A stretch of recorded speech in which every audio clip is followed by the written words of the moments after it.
Patuloy na magiging pag-ulan silang bahagi ng Visayas at Mindanao, umaabot na rin sa Southern Luzon. At area ng shear line mas lumalawak pa sa bahagi ng Northern Luzon, kaya bumi ang iiral kasama ang Metro Manila. Mga inaasahan din mga kalat-kalat na pag-ulan, iiral ngayong araw.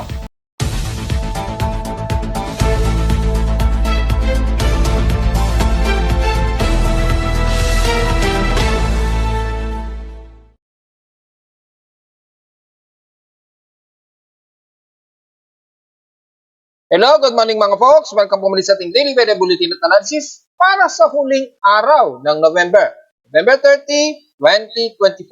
Ang oras sa ating Boss Mike Memaga ay alas 10:11 na ng umaga. Una sa lahat ay binabati natin muli ang pag-aalala natin sa ating isa sa pinakadakila at matapang na bayani, si God Andres Bonifacio, sa araw ng kanyang kapanganakan ngayong araw na ito. So dahil sa kanya ay nagkaroon ng matapang na pakikipaglaban sa mga Kastila ang ating mga kababayan dahil po sa kanya. Kaya lang, dahil din sa politika ay namatay siya sa kamay din ng ating kababayan na, if I am not mistaken, ay si Emilio Aguinaldo ang papatay umano sa kanya dahil din sa politika. Which is, kung mapapansin ninyo ngayon sa buhay politika, ay parang ganyan na rin ang nangyayari. So, suriin nyo na lamang. At since hindi naman tayo umano nakikialam sa buhay politika dahil ang concern lang natin o tinututukan natin ay ang lagay po ng panahon. Pero bilang paalala lamang sa ating mga kababayan kung paano po nasawi itong si Andres Bonifacio. Pero nung nabubuhay siya, naging matapang po siya, nakipaglaban sa mga Kastila at hindi na po talaga kinaya.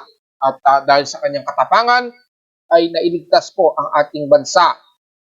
Kaya sa huli, politika rin ang nagpasawi kay God Andres Bonifacio. Yan ang problema sa ating bansa noon. So samantala, alagay natin panahon, patuloy pa rin tayo makakaranas ng mga kalat-kalat na pag-ulan at dahil very gloomy po tayo dahil sa malawakan po yung tatlong weather systems pa rin natin na umiiral gaya na lamang ng frontal system o yung shear line na tinatawag, yung easterlies na nagbubunsod po ng mas malawakang gloomy dahil nga po sa nag-expand itong intertropical convergence zone natin sa may bandang Visayas at Mindanao. Kaya nakakaranas tayo ng pag-ulan dito sa Metro Manila na pabugso-bugso ang pag-ulan pero mas inuulan pa rin ang bahagi ng Southeastern Luzon sa Visayas at sa Mindanao na rin. At mula pa kahapon nakaranas ang mga taga Mindanao ng matitinding mga pag-ulan kabilang na sa bahagi ng Visayas. Well, asahan pa rin natin yan hanggang sa unang week ng December nga po mga folks. Asahan na natin yan dahil lumakas na rin yung ating amihan. Kaya magsasalubong-salubong na talaga yung init at lamig. At sabay na rin yung ITCZ dahil yung mas mainit na temperatura sa lower equatorial lane, pagbubunsod yan ng mas mataas na surface trap sa may bahagi pa rin ng Mindanao. Kaya sa mga taga Mindanao ay mag-iingat po tayo dahil gaya last year, makakaranas na naman kayo ng mga matitinding pag-ulan na magbubunsod ng mga flash flood. So ingat po mga folks. Samantala sa ating current conditions, overcast, gloomy, haze at mostly cloudy pa rin sa amin sa Metro Manila. At makikita sa live CCTV snapshots ay ang medyo gloomy tayo. So hindi masyado maaraw ang paligid namin sa Caloocan. Kaya asahan ng mga isolated o mga biglaang kalat-kalat na pag-ulan. Bunsod na rin ng frontal system na umaabot na rin dito sa Metro Manila at ilang karatig ng Southern Luzon area. Dalawa sa presyon at ala na kay weather station kaninang 1:41 AM, nakapagtala kami ng napakababa at napaka-cold breeze na nito na may tuturing dito sa Metro Manila. Umabot sa 23.5 degrees Celsius na lamig. Nangagulangan lamang na narito na talaga sa Metro Manila umaabot ang amihan. So 23.5 degrees Celsius yan kaninang madaling araw, 1:41 AM. At kahapon ay pinakamataas na naitala namin sa Caloocan, umabot ng 29.6 degrees Celsius, ang highest temperature namin kahapon ito ng umaga at 11:53 AM. So talagang maramdam na po ang amihan dahil mababa na o hindi na umaabot sa umaabot na sa pinaka-highest temperature sa umaga na 29 o wala pang 30 degrees Celsius. Ibig sabihin lamang, napakababa ng aming heat index na nasa 35.7 degrees Celsius lamang ang aming init pandama sa Caloocan. So wala tayong magiging komento dahil halos very comfortable at breezy. Pero kung tatawin natin sa P16, in past 24 hours, ang Mindoro ay hindi pa rin lusot sa maalinsangan pa rin ang temperatura na umaabot ng 34 degrees Celsius. Bagamat mas bumaba ito ng konti. Sa Baguio City, balik sa 16.6 degrees Celsius, ang pinaka-lowest temperature sa kanila. So, malamang sa Atok Benguet, mas pababa na talaga yan sa mga kababayan natin nakatira sa Benguet. At sa Inulan naman, ang Cotabato naman, nakaabot sila ng 107 mm na total rainfall. So, sa mga kababayan natin, again, kayo ang mas makakaranas na sa Mindanao na naman ng mga biglaang flash floods ay dahil sa tuloy-tuloy po ng Intertropical Convergence Zone Trough o yung pinaka-surface trough. Asahan yan hanggang December na nga po. Kaya medyo mag-iingat kayo dyan mga folks ha. Dahil parang taghabagat season sa inyo dyan hanggang sa bandang climate war ng ating bansa.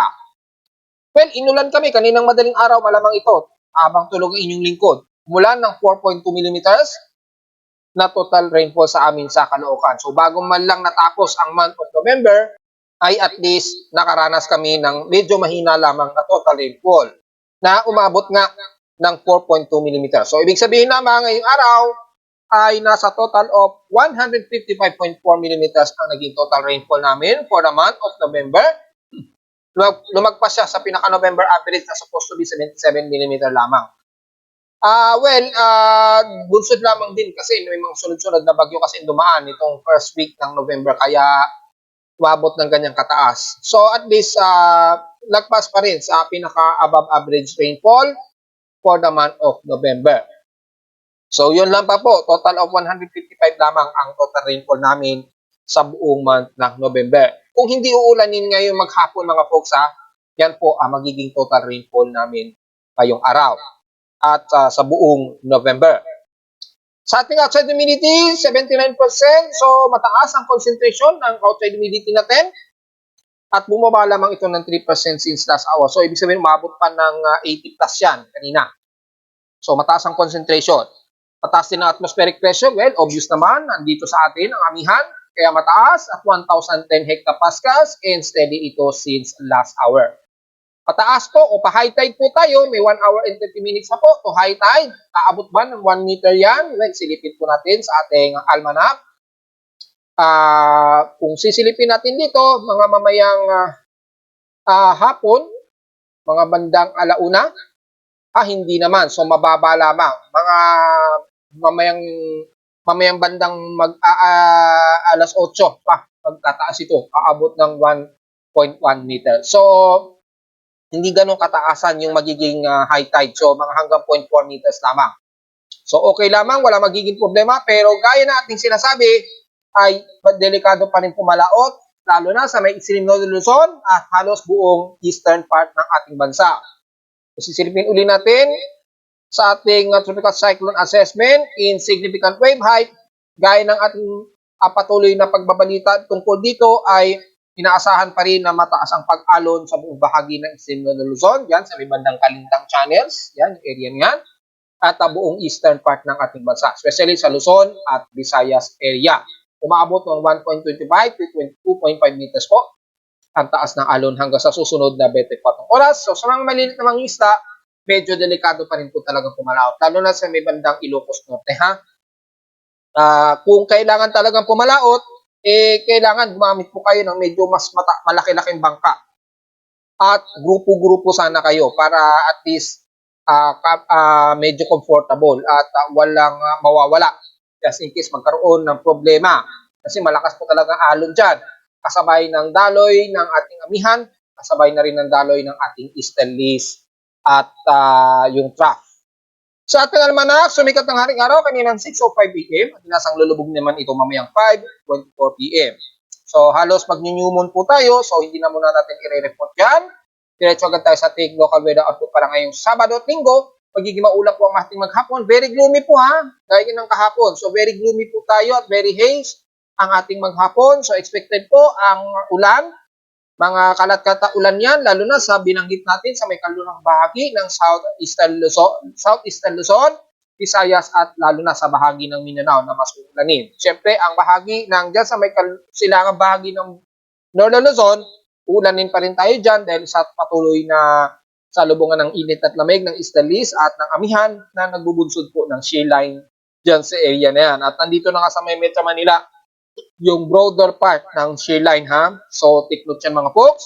Ngayong araw ay 100% chance ang uulanin sa Metro Manila. So, magdala daw po ng payong, anumang oras po ito, o very isolated po ang magiging kalat-kalat na buhos ng ulan nito.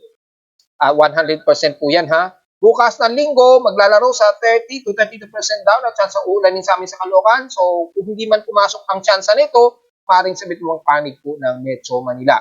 So, very gloomy pa rin tayo, maulap ang hipapawirin, at may mga chance pa rin ng mga isolated rain showers. Sa lowest temperature expected, maglalaro 28 to 29 degrees Celsius, and lowest temperature expected, 24 to 25 degrees Celsius. So, sa gusto malaman ang pinaka-short-term weather forecast natin sa darating na unang linggo ng December, makikitang halos hanggang Thursday daw, magiging gloomy at maulap ang ating hipapurin at mga kalat-kalat pa rin pag-ulan. So, medyo madalas po, magkakaroon tayo ng mga gloomy na himpapawid. Well, obvious naman po dahil meron tayong shear line, kasabay pa ng Estalis at sumasalubong pa itong Intertropical Convergence Zone na medyo lumalawak yung kanyang coverage. Umaabot na nga po halos sa buong Visayas at Southeastern Luzon. So, magdala po ng pananggalang sa ulan. At ingat na naman kung biglang nakakaranas kayo ng mga heavy rain o violent, lalo na sa may bandang silangang bahagi ng bansa, dahil nga po sa lumalawak na coverage ng ating frontal system at ng Intertropical Convergence Zone. So, diretso ka tayo sa ating ginagamit na satellite imagery mula dito sa aking Google Map ay makikita po ay ang lawak ng coverage ngayon ng shear line. Masyadong broader na ngayon. Lumawak kasi yung coverage ng ating northeast monsoon dito na dumadaloy sa bahagi ng hilagang bahagi ng ating bansa. At dahil sa mas lumawak po yung coverage na, yan yung daloy ng northeasterly. So, ayan ang lawak. Mula dyan sa may bandang Southern Japan at dumaloy pa ito patimog kanluran at resulta po yung ating easterlies na tinatawag o frontal system, yung coverage niya mas lumawak, umabot halos ng southeastern Luzon. Ganyan, lumawak siya halos, nag-broad o naging makalat yung lawak ng ating frontal system. So, yung area na ito sa silangang bahagi ng Northern Luzon hanggang Southern Luzon, especially ng Bicol region, makakaranas po kayo mga kalat-kalat na pag-ulan ha. Typically, ang bahagi na ito ng Bicol region at hanggang Eastern Visayas at Mindanao na nga po. Ayan o. At yung broad ng ITCC na naman ay kumalat din o lumawak yung coverage. Umaabot sa bahagi ng Visayas ang coverage ng Intertropical Convergence Zone. So halos naghalo-halo na po sila itong trough ng frontal system at yung trough ng Intertropical Convergence Zone. So, magiging resulta nito na magdudulot po ng mga kalat-kalat pag-ulan sa buong bahagi ng Northern Luzon. Magiging very gloomy po tayo. Pagamat dito sa kanlurang bahagi ng Northern Luzon, dahil humaharang po yung kabundukan ito ng Cordillera at Luzon region. Yan, yung kabundukan ng Cordillera, humaharang. So, medyo mas moderate ang kalangitan ng bahagi ng Ilocos Norte, Ilocos Sur, hanggang dyan sa bahagi nga po ng La Union hanggang bandang Pangasinan na po yung edge niyan. Pero hindi pa rin kayo ligtas dyan sa magiging gloomy, maulap at magiging kalat-kalat na pag-ulan. Most of light rain showers lang naman ang nakikita natin dito. Wala masyadong heavy rain showers at mga minsan lang moderate lamang sa maghapon. Pero sa silangang bahagi ng bansa, mas maulap po kayo dyan sa buong Cagayan Valley, mula Apari, pababa niyan ng Cagayan, Isabela, hanggang dyan sa may bandang Quezon Province, mula Casiguran, Aurora, hanggang sa pababa na yan ng Camarines Norte. Mula naman sa may bandang kanluran ng Zambales hanggang Central Luzon, magiging katamtaman ng inyong panahon dyan. Kitang-kita naman po sa satellite imagery na medyo gloomy pa rin, maulap ang inyong himpapawid, pero magkaroon man ng mga isolated light rains, madalas ang magiging light rains lamang o yung mga drizzle light rains. So, magdala po kayo ng mga payong, pababa na yan, mula Central Luzon ng Tarlac hanggang bandang Pampanga, yan, Bulacan. Papasok na yan ng San Fernando, Pampanga hanggang Metro Manila na po yan ha. and the rest ng Calabarzon area. Most of gloomy po tayo, so most of light drizzle range ang magiging pag-ulan natin. Pinsanan lamang na mag-moderate. Depende sa daloy ng trough ng frontal system dito sa may bandang silangang baybayin ng ating bansa. So sa mga kababayan natin, kung uulanin man kayo sa anumang bahagi ng Central Luzon o Northern Luzon, bunsod lamang yan ng saturated o condensation ng water vapor sa himpapawid na babagsak po kapag tumaas na ng husto yung condensation. At mula naman sa bahagi ng Southern Luzon, especially dyan sa may bahagi ng Bicol Region, kasama na, magiging maulan po ang bahagi ng Bicol Region mula Camarines Norte, yan, hanggang Camarines Sur na po yan, buong Iriga, yan, sakop na, ang bahagi ng Legazpi hanggang Sorsogon, Caramuan at Catanduanes. Light to moderate ang madalas ninyong mararanasan yan at minsan ang heavy rain showers dahil na rin sa malawakan nito na trajectory ng ating shear line na humahalo naman sa malawak na broad line ng intertropical convergence zone mula sa bandang Kamindalawan area. So halos buong Mimaropa magiging maulap din ang area at magiging maulan lalo na sa bahagi ng Pataras at Malabak. Ingat po ha, hanggang sa bandang Kalayaan po Finance. Moderate to heavy rain showers po ang umiiral ngayon dyan. Kasalukuyan pong inuulan ng heavy rain showers ang bahagi ng Batarasa hanggang Balabak. Ingat po sa mga pagbaha. At yung area ng dito sa may bandang Quezon at Lara, nakakaranas din kayo ng mga light to moderate showers po dyan. So expected anytime makakaranas din kayo ng mga moderate and some heavy rain showers. Sa buong bahagi ng Visayas, magiging maulap din tayo at mga kalat-kalat na pag-ulan. Babanggit lamang natin dahil lumawak po ang broad ng intertropical convergence zone. At mula sa bahagi ng Eastern Visayas area, magiging mas maulan po tayo dyan. At kung gagamitin natin ng NOAA satellite imagery, ay kita-kita pong inulan ang bahagi nga po ng Northern Samar at the rest ng Eastern Samar region. Damay na ang buong Katbalogan, dyan sa may bandang Borongan, pababa na yan ng bandang Gian Eastern Samar, at patawid din sa may bahagi ng Leyte, mula Tacloban hanggang Ormoc, pababa na yan ng Southern Leyte ha. And the rest ng Central na Visayas, mas gloomy rin po kayo dyan, maulap ang himpapawid, expected din ng mga isolated light to moderate showers, depende sa daloy ng ITCC dyan, pero expected ang magiging maulan ang maghapon. Damay na ang buong Panay Island, so hindi na natin isa-isahin dahil halos buong areas na yan, magiging very gloomy po tayo, kabilang na ang dyan sa mga isla ng Masbate, Romblon, at Marinduque sa Southern Luzon. Wala naman sa bahagi ng Mindanao, gaya kahapon, magiging maulan pa rin ang bahagi ng Dinagat Island at Siargao, kasama na ang buong bahagi ng Agusan del Norte, Agusan del Sur, so ang buong bahagi ng Caraga area, magiging maulap po tayo dyan at asahan pa rin ang mga kalat-kalat na pag-ulan. Sa ngayon, medyo magiging maaraw tayo dyan sa area na yan, ha? Yan, mula sa bahagi ng sentro ng Mindanao at magiging maulap ang parte ng Northern Mindanao mula dyan sa may bandang Osamis Oriental hanggang dyan sa bahagi na yan ng Lanao del Norte. Mula naman sa may bandang Davao Region, mula Davao de Oro, Davao del Norte, and the rest ng Davao del Sur at Davao Occidental, magiging maulap pa rin kayo dyan, patuloy pa rin kayo makakaranas ng biglaang kalat-kalat na pag-ulan. Pero ayon sa ating satellite imagery, sa ngayon medyo katamtaman ang inyong himpapawid dyan at kung ida-dark mode natin, medyo katamtaman ang ilang bahagi ng Davao Region at the rest ng Sorsogon area hanggang bandang Cotabato na nga po yan. So magiging katamtaman pero most of gloomy, maulap ang inyong himpapawid dyan. So bagamat medyo mas maaraw kayo ngayon, magiging humid nga lang ang inyong paligid kapag umaaraw. At kapag nagiging maulap naman, asahan naman ang biglaang kalat-kalat ng buhos ng ulan maghapon. So kitang-kita naman po. Mula dito sa bahagi ng Lanao del Sur hanggang Lanao del Norte, most of maulap din at mga ilang light to moderate showers and the rest ng bandang Zamboanga del Sur area. Magiging maulan din ang bahagi ng Zamboanga del Norte mula Dipolog, pababa na yan dito sa bahagi ng Baldian at Siocon. Mga ilang light drizzle rains to moderate ang magiging random na magiging pag-ulan maghapon, pero halos maghapon din magiging maulap sa buong Zamboanga Peninsula. Magiging maulan din ang bahagi ng isla ng Dasilan at Ulu-Sulu, so most of areas ng Zamboanga Peninsula, ganyan ang magiging panahon ninyo mga folks. So magdala pa rin pananggalang, hindi lang sa tindi sikat ng araw kapag nagiging clear at pagdating naman sa hapon lalo na, kahit sa gabi, asahan ang mga kalat-kalat na pag-ulan, mga folks. So kung titingnan natin all in all, most of Southern Luzon hanggang Mindanao, mataas po ang concentration ng water vapor base na rin sa ating water vapor surface. Mas mataas po ang concentration ng pag-ulan sa halos buong Visayas at Mindanao. So be ready at magdala po ng pananggalang sa ulan.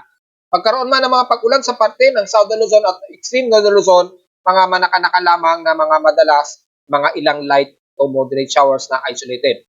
Dahil hindi masyado mataas ang concentration. At yung pinaka-boundary ng sea line ay nandito. At umaabot o nagtatraverse din sa bandang Metro Manila yung malawak na broad ng sea line area. Kaya nakakaranas kami ng pag-ulan sa Metro Manila. Pero the rest, kita-kita naman sa satellite imagery na umaabot ng concentration of 50 mm pataas ang magiging ulan, especially sa Visayas at Mindanao area. Kasi nga po, yung intertropical convergence line, kung kita naman ninyo, ay lumawak po at nagsama-sama na yung concentration ng trough mula sa pinaka-sea line at intertropical convergence zone. Since wala pa rin tayong binabantay na anumang sama ng panahon o tropical wave, diretso agad tayo sa mga forecast ng mga iba't ibang computer models. At kung titingnan natin, wala naman masyadong unusual na tropical wave mula kay GFS. Yan, sea line lamang nakikita natin dito at trough ng ITCC. Kay SMWF walang latest, kay NAVGEM ay ganun din ang pinapakita. Bagamat may mga shallow trough na nakikitaan tayo sa may bandang Vietnam at ilang shallow trough din sa may bandang Caroline Island. Kaya lang hindi pa ganun kahinog o significant ang ipinapakita ni NAVGEM. Well, since aggressive si NAVGEM, ay kita rin pati yung pinaka edge ng shear line, napakalawak din ito, halos parang habagat. At yung surface trough na umaabot sa Southern Luzon. Nag-traverse siya ng bandang Southern Luzon area hanggang sa bandang Bicol region. So magdudulot lamang ng mga pag-ulan hanggang dito sa pagdating ng unang linggo ng December. So wala namang masyadong unusual. Maging kay Icon at GM, wala din naman masyadong unusual. Madalas lamang ang ITCZ at shear line lamang ang magdudulot ng mga pag-ulan sa iba't ibang panig ng bansa pa rin. So hanggang unang linggo na yan ng December. Pero take note ay may inaasahan tayong magiging forecast between December 3 ang simula ha at ilang beses na natin yan na ipaliwanag mga nakaraang araw po. So titingnan muna natin starting December 3 kung merong unusual o may posibleng mabubuo. Since magpa-post naman tayo sa unang araw, baka bukas mag-post na po tayo ng forecast o extended forecast o yung mga monthly tropical cyclone forecast natin for the month of December. Well, typically, isa hanggang dalawa na lamang yan kapag December. At least papasok ang December, wala pang nagkaroon ng matinding bagyo na tumama sa bandang Visayas at Mindanao. Typically, Southern Luzon lamang ang madalas na nakaramdam. At ang area dyan sa bahagi nga po ng Visayas after ni Christine at ni Leon. Pero dito sa bahagi nga po ng katimugan ng Visayas, so far hindi pa naman nakakaranas hanggang Mindanao area. Well, tingnan natin nitong December kung magiging katulad ni Kabayan na lumapit dito sa naman ng Eastern Mindanao area last year. So tingnan po natin mga folks. Malalaman siguro natin yan between December 3 onwards. At wala naman sa ating global spectral model, wala ring unusual. Malakas lamang ang daloy ng easterly trade wind at yung sea line yan at yung intertropical convergence zone. Pero walang unusual tropical wave tayong namamataan maging sa ating mean sea level pressure. Walang masyado, so wala tayong magiging komento gaano dito. Dahil wala naman tayong masyadong napapansin. Pero sa ating West Pacific Basin, patuloy pa rin mataas ang anomaly. Bumababa lamang yung atmospheric pressure. Dahil nga po sa concentrated na po o highly saturated na nga po ang bandang Visayas. Dahil na rin sa lumawak po yung range ng intertropical convergence zone na sumasalpok din sa bahagi nga po ng frontal system. So, magiging maulan lamang yan. Malabong maging bagyo po yan o low pressure area man lang. Bababa lamang yung atmospheric pero hindi siya aabot sa magiging invest. Yun ang nakikitaan natin. So, wala tayong masyadong komento, wala tayong masyadong observation sa ating mga extended forecast gamit ang ating tropical cyclone assessment monitoring. Yung tatlong weather systems pa rin ang aasahan natin sa unang linggo ng December. Yun nga yung ating frontal system o shear line, easterlies, at intertropical convergence zone. So, silipin natin yung total dam water levels natin para sa huling araw ng November. Makikita natin, halos walang pinagbago yung mga water levels natin. Bagamat nag-critical, pero patuloy na nagbabawas itong si Hydrological Center ni Pag-asa. Yan, si Amboklao Binga, At si Ambuklaw at Binga na lamang ang nakabukas ang gate na patuloy na nagre-release ng sobrang tubig. So kahit na napaka-critical level yung water nila, yung water supply ng dam ng Ambuklaw at Binga, pero patuloy pa rin silang nagre-release ng sobrang tubig. So wala tayong idea kung bakit. Natiling critical din si Angat, ginagamit na lang siguro natin yung backup ng Lamesa Dam o ng Ipo Dam. So ang mga nasa critical level, itong si Angat Dam, Ambuklaw at Binga. Bagamat itong si Ambuklaw at Binga ay patuloy pa rin na nakabukas, nating isang gate sa kanila na patuloy na nagre-release ng sobrang tubig. Si San Roque naman, dam overflow naman siya o sobra yung kanyang water level. Mabot ng mahigit sa 1 meter ang sobrang tubig sa kanya. So overflow itong si San Roque, pero bakit hindi nila binubuksan yung gate? So wala po tayong idea dyan. At si Pantabangan at Magat Dam, critical din yung water levels niya. So maraming critical ang mga water levels, pero sa hindi malamang dahilan, may mga dams nga po na nakabukas pa rin despite na critical level. So kung titingnan natin for the month, halos sa buong month ng November, walang halos unusual itong si Angat Dam. Yan, kung titingnan natin, halos stationary lamang. At natiling nag-critical yung level ni Angat Dam. Pero wala namang masyadong unusual na nadagdagan kay Angat Dam. So wala tayong idea dyan kung bakit hindi dinagdagan. At mula naman kay Magat Dam, naglararo lamang yung kanyang water levels. Pero patuloy na nasa critical warning level pa rin yung kanyang water levels niya. Yan, tumataas dahil nga po sa nagkaroon tayo ng bagyo, tumaas ng bahagya, pero hindi man lang umabot sa pinaka-level na kung saan pinakailangan niya ng at least 193 level. Kulang pa rin siya ng at least 5 meters ng tubig. Ayan kulang siya ng mahigit 5 meters pa. Kaya nanatiling critical level si Magat Dam. Yan. So halos buong November nanatiling critical itong si Magat Dam. Hindi man lang lumagpas ng 5 meters, umabot sa 5 meters yung kakulangan niya. Si Angat Dam naman ay stationary na mababa o critical yung kanyang water level. At kung sisilipin natin kung ilan yung critical niya, halos konti lang naman. 0.01 ang nade-deviate or yung pinaka-rule curve niya, kakulangan sa kanya. Kung susubtract natin, halos 5 meters din ang kakulangan niya. Yun. Halos 5 meter mahigit. So, supposed to be 210 ang kailangan para mag-normalize si Angat Dam. So, halos mahigit 5 meters po yung kakulangan niya. Or yung pinaka-deviation, at least negative 9 o 9 meters po ang kulang sa kanya para man lang mag-normalize yung water level ni Angat Dam. So, yun lamang ang magiging report natin. So, very critical itong nasa critical level itong si Angat Dam. Pero, hindi pa naman sobrang critical. Halos mataas na rin kasi nabawasan sa kanya agad. 9 meters din kaagad. So, hindi siguro inuulan o nasusuplayin uli itong si Angat Dam. May backup naman tayo si Ipo at Lamesa Dam. Just in case mag-critical si Angat Dam. So, yun lang mga analysis natin for the month of November. At ipopost natin yung pinaka-totality ng graph nito sa ating Facebook page mula January hanggang November 2024. Samantala sa Ulat Lindol, wala naman tayong namamataan na makasunod na malakas-lakas sa mga paginig so far. Pasit at sa aking size monitor sa Caloocan, wala naman masyado tayong ganap. So, diretso agad tayo sa pinaka-short period seismic events mula kay T-Box sa data feed niya. Dito sa aking webpage, isa ang magnitude 4 ang naitala kaninang 4:39 AM. May lalim ito na 138 km at magnitude 4.3. Dito na naman yan sa may bandang southeast ng Sarangani ng Davao Occidental. So medyo malayo-layo sa island ng Sarangani. Yan, halos nandito na naman sa may maliit na isla na ito ng Kalupaten, Katupuan, Talaud. So Indonesian Peninsula na halos ito. Pero pasok pa rin sa range ni P-Box na ito ay nasa bandang southeast pa rin ng Sarangani. So far, wala namang kasunod dyan sa magnitude 4.2 na yan kay Sarangani and the rest, puro mga minor earthquakes lamang.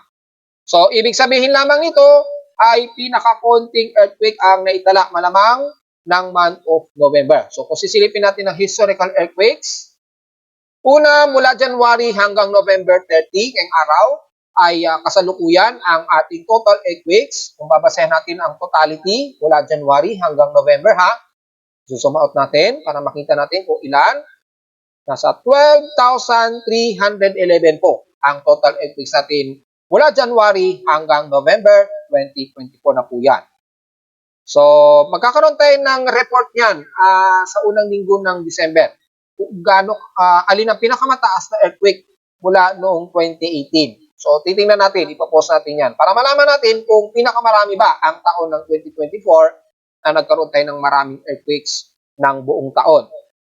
Ngayon, kung titingnan naman natin yung October, yung i-compare natin sa total earthquakes every month, kung maalala natin, ang total earthquakes ng November, 910 total earthquakes po.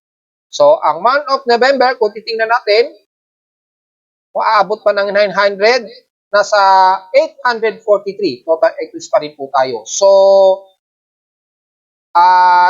tingnan natin kung aabot pa siya ng 900 man lang at least. Pero kung hindi, maabot na ng alas 12, pumatak na ang December 1, at hindi pa rin siya umaabot man lang ng 900, ibig sabihin po niyan ay pinakamaraming naging earthquake last month ng October. Yan. Marami-rami nga lang ang magnitude 5 ngayong buwan. Sisilipin po natin dito. So, nasa 843 earthquakes po tayo. At 797 dito sa magnitude 2.0 pataas, 43 sa magnitude 4.0 pataas, at 3 ang ating magnitude 5.0 pataas. Ang kagandahan nga lang, wala tayong naitala o na-record na magnitude 6.0 pataas hanggang magnitude 5.0 lamang ang ating pinakamataas na nalindol na naitala ngayong month of November. So, kung babalikan natin yung month of October, yan, dito, bagamat konti ang magnitude 5, tag-iisa lamang. Isang magnitude 5, pero merong isang magnitude 6.0, which is ito sa may bandang Catanduanes na po. Na nakapagtala ng magnitude 6.1 last October 2, 2024 po ito. Madaling araw ito ng 5:19 AM na ganap. Yan, meron siyang magnitude 6 na naitala. At isang magnitude 5. Kaso malayo-layo naman ito. Pero ngayon, November, wala naman tayong magnitude 6 na naitala. Puro magnitude 5 lang ang pinakamataas, pero mas marami-rami nga lang. Mabot nga sa 3 ang ating magnitude 5.0 pataas. So, yun ang naging difference. At mas konti ang lumalabas na total earthquake natin kumpara last month ng October. So, at least malinaw yan at pinakadetalye na nai-report natin yung assessment ng mga naging pagyanig kada buwan. At narito naman natin 3-day weather forecast para sa huling araw ng November 30, 2024.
At hanggang dito na lang po ating Daily Weather Bulletin and Analysis para sa huling araw ng November 30, 2024. Huwag mong kalimutan na mag-like, share, subscribe po sa ating YouTube channel at visit lamang anytime sa ating website na www.pimoweather.com para sa iba pang detalye na gusto nyo malaman na hindi natin nasama ngayong umaga, halos stationary pa rin na magiging mas maulan nga lang lamang tayo ngayong araw dahil nga po lumawak o naging broaden yung ating weather systems kaya na lamang ng ating frontal system at yung paglakas o paglawak ng intertropical convergence zone.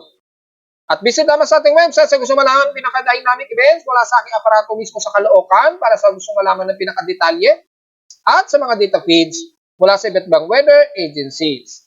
Maraming salamat po mga folks at magandang araw po sa ating lahat.